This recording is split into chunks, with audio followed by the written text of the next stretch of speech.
കഴിഞ്ഞ 2 മാസമായിട്ട് നമ്മളധികം വീഡിയോസൊന്നും ഇട്ടിട്ടില്ല. ഇടയ്ക്ക് എൻ്റെ ഓർമ്മ ശരിയാണെങ്കിൽ 1-2 വീഡിയോസ് മാത്രമേ ഇട്ടിട്ടുള്ളൂ. അതിൻ്റെ കാരണം എന്താണെന്ന് വെച്ചാൽ നമുക്ക് സമ്മർ സീസണ് ഓഫ് സീസണാണ്. അതായത് കാര്യമായിട്ട് ബിസിനസ് ഒന്നും ഉണ്ടാവില്ല. അപ്പം ഇങ്ങനെ റെഗുലറായിട്ട് ലാബിൽ വന്നോളണമെന്ന് നിർബന്ധമില്ല.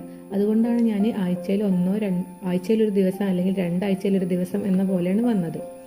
അപ്പോൾ ഇന്ന് ഒരു നല്ല മഴ ദിവസമാണ്. എനിക്ക് ലാബിൽ ടെസ്റ്റിംഗ് ഒന്നും ഉണ്ടായിരുന്നില്ല. പക്ഷേ എനിക്ക് ഓഫീസിൽ കുറച്ച് പേപ്പർ വർക്കൊക്കെ ചെയ്യാനുള്ളത് കൊണ്ട് ഞാൻ വിചാരിച്ചു ഒരു കോഫിയൊക്കെ ഉണ്ടാക്കി നല്ല അടിപൊളിയായിട്ട് ആസ്വദിച്ചിട്ട് വർക്ക് ചെയ്യാന്നുള്ള രീതിയിൽ കോഫി ഉണ്ടായിക്കൊണ്ടിരിക്കുകയാണ് കേട്ടോ. പുറത്ത് മഴ പെയ്യുന്നുണ്ട്. നമ്മൾ കോഫിയൊക്കെ സെറ്റായി വർക്ക് സ്റ്റാർട്ട് ചെയ്യാൻ വേണ്ടി നിൽക്കുകയാണ്. പക്ഷേ ഏകദേശം ഒരു 1/2 മിനിറ്റ് കഴിഞ്ഞപ്പോൾ തന്നെ എൻ്റെ കോഫി മൊത്തം കുടിച്ചു കഴിഞ്ഞും ചെയ്ത്.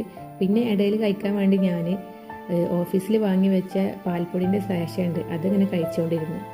അപ്പോൾ ഇതൊക്കെയാണ് ഇന്നത്തെ പരിപാടി. വർക്ക് നമ്മൾ കംപ്ലീറ്റ് ചെയ്തത് കേട്ടോ. അതിൻ്റെ ഇടയിലുള്ള ഓരോ കാര്യങ്ങളാണ് ഇത്.